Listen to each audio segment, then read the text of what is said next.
Roseman loves to get players after the draft. May, June, that's when Howie loves to strike some very, very underrated players he has gotten in the past. LeGarrette Blount, James Bradberry. Don't think for a second the Eagles may not be looking to upgrade that slot wide receiver position.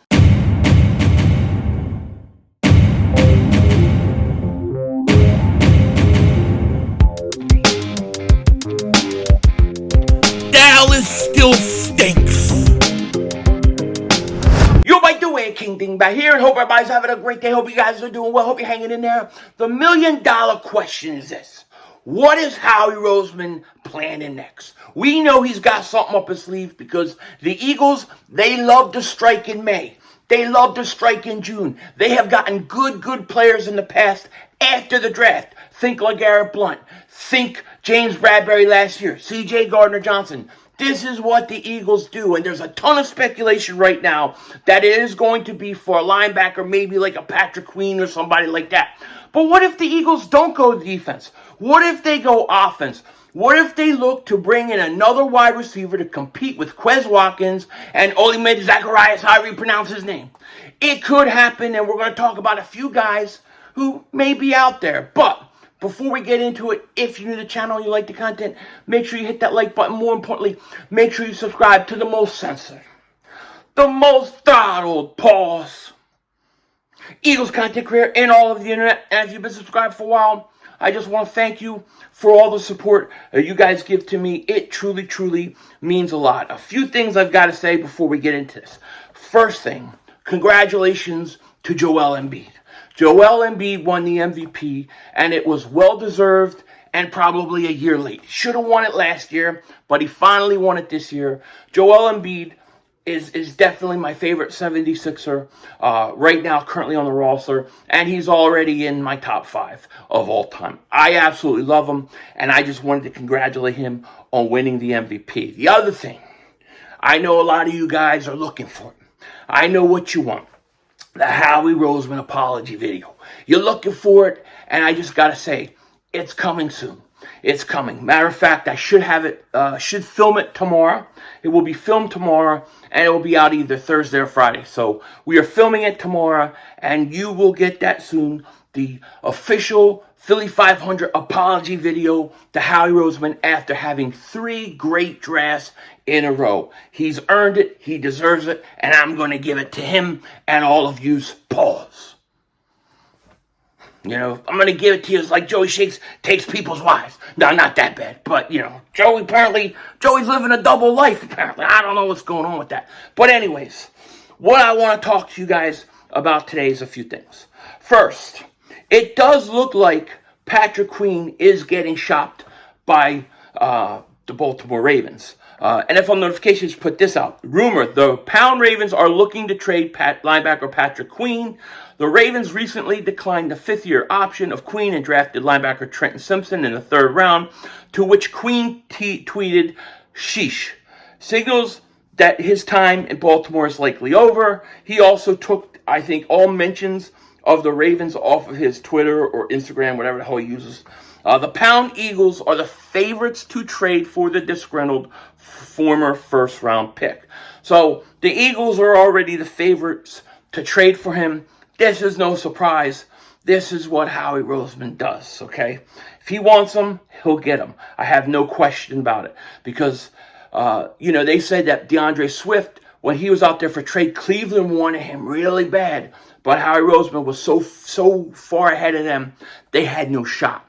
They had no shot. And the question is where are the Eagles going to look to add players? And look, you can definitely add a linebacker. I think that would be great. But I also think that a position that we can't forget about is the slot wide receiver. Now, I know they signed that kid from Atlanta, Zacharias. I don't even want to try to pronounce his name because I'll just screw it up and people will just keep subscribing to me because I keep messing up names. But this kid, you know, they brought him in. We'll see if he can compete with Quez Watkins. But the Eagles still could look to bring in somebody else to really compete with Quez Watkins for that slot position. And a lot of people A lot of people, shout out to Bonzology, who calls him Quez Dropkins, think that Quez needs that competition. There was one interesting trade scenario that I saw. And in this trade scenario, it had the Eagles trading for a speedy wide receiver. I kind of wanted to give you guys my thoughts on that because I don't know. I don't know if this is something that would interest me or not. Maybe it would interest you guys. But KJ Hamler, it looks like he most likely is either going to get traded or he is going to get flat out cut. Okay, he could be totally gone. Now, KJ Hamler has underproduced in Denver. He has not been healthy. He had a torn ACL. He recently torn a pectoral, which he's out 4 to 6 months. So he probably won't even be ready until sometime around September, which, probably by the season. But if you were to get him, he would miss a lot of off-season stuff. However, he's 5'9", 178 pounds, 23 years old. Of course, he went to Penn State. A lot of us liked him coming out of the draft. We thought he was going to be, like a Deshaun Jackson deep type threat type guy. Last year, he only had 7 catches for 165 yards. And there was a proposed trade for Hamler, which the Eagles would get him. They didn't mention what it would cost because it would be a late round. It would be so cheap, right? However, this could be a situation where it's a high reward, low risk type thing. If you look at Hamler's just his career, right? 2020 was his best year, his rookie year. He played 13 games, had 30 catches, 381 yards, 3 touchdowns. Then he had 3 games in 2021. He only had 5 catches. And then 2022, he played 7 games, and he only had 7 catches. So a guy has missed a lot of time. This would be a situation where the Eagles could get him for basically nothing. And you bring him in, and you see if he can compete with Quez Watkins. The guy has speed, okay? However, I probably wouldn't give up anything for him. If he got cut and you want to bring him in and let him try to make the team, maybe he can do kickoff returns or punt returns or something. Maybe you do that. But this was out there, and I thought it was interesting. Wanted to see, is Hamler on the cheap something you would do?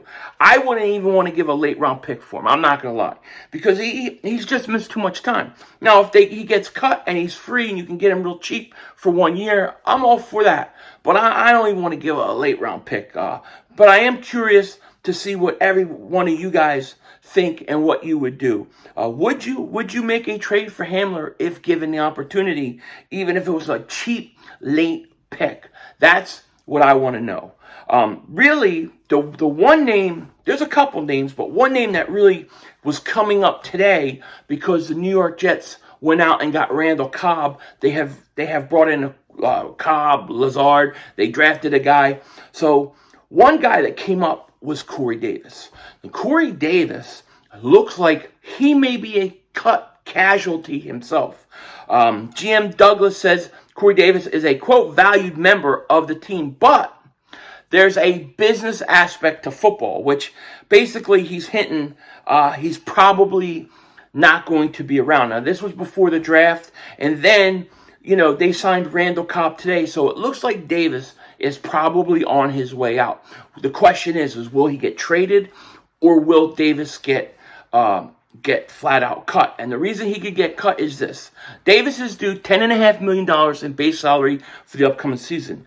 Would be a $11.1 million cap hit for the Jets, and would save New York $10.5 million on the cap with a pre-June 1st cut. So they could cut him at any time and save $10.5 million.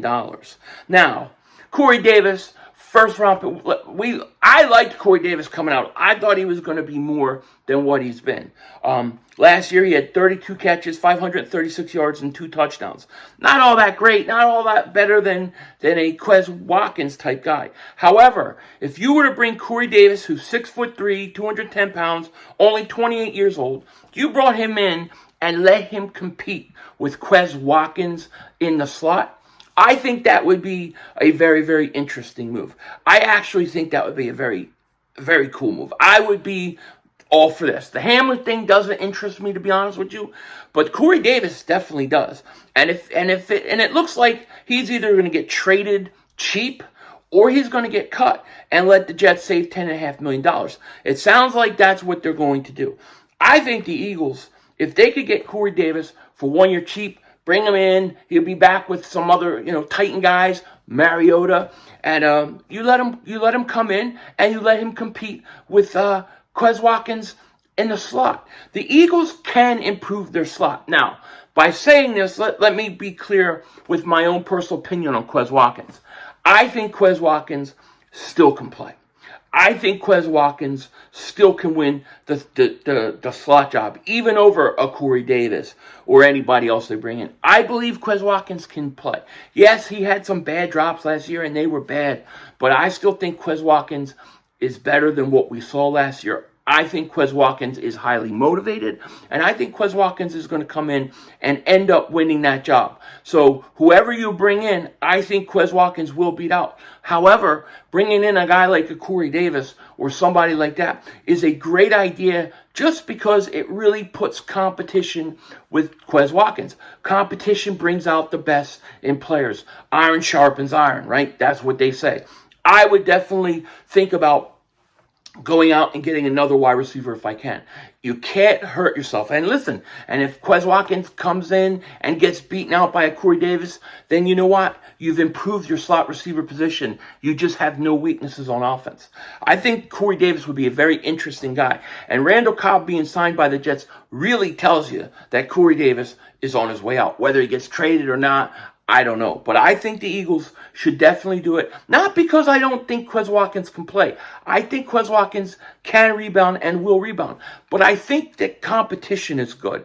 And bringing in competition is only going to help. And then you'll have 4 good wide receivers, 5 good wide receivers that can all play and contribute if need be. I have no issue with this at all.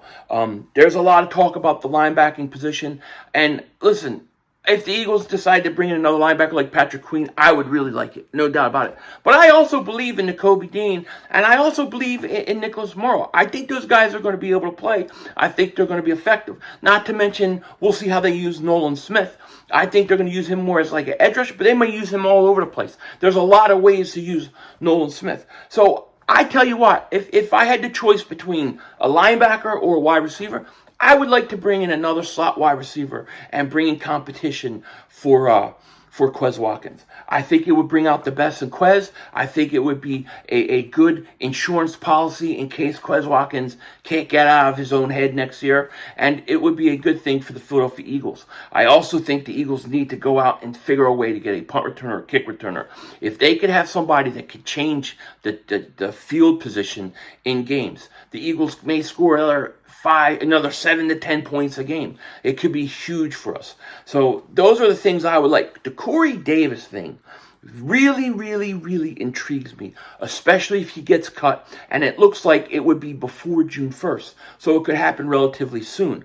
I think it would be a low risk, high reward. The Hamler and that proposed trade, I just think Hamler's too beat up. But if you could get him, and he's cut, and you can get him for $600,000 for 1 season or something like that, yeah, then do it. Bring him in and see what he can do. But other than that, Corey Davis definitely intrigues me, and it's going to be very interesting to see where the Philadelphia Eagles decide to go and get more players.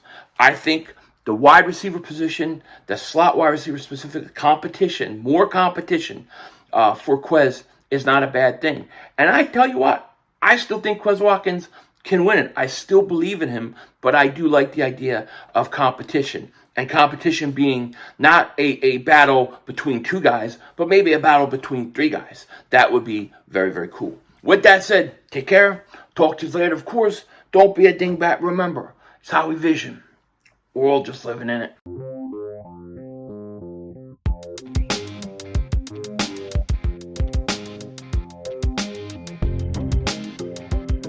So they're saying it looks like May 11th is when we might see the schedule release by the NFL. I can't wait to see it. I'm really wondering, do the Eagles open up with the Kansas City Chiefs? Would they have a rematch of the Super Bowl in Kansas City? Eagles, Kansas City Chiefs, week 1, first game of the season to open it up? I don't know. I got to tell you what, I don't mind that, and this is the reason why. If you do that, then the Eagles get the toughest game out of the way week 1. I kind of like the idea of that, especially if they go in and they beat Kansas City, who may be still in we just won the Super Bowl mode, and it may be a perfect time to strike. With that said, Denzel Washington out.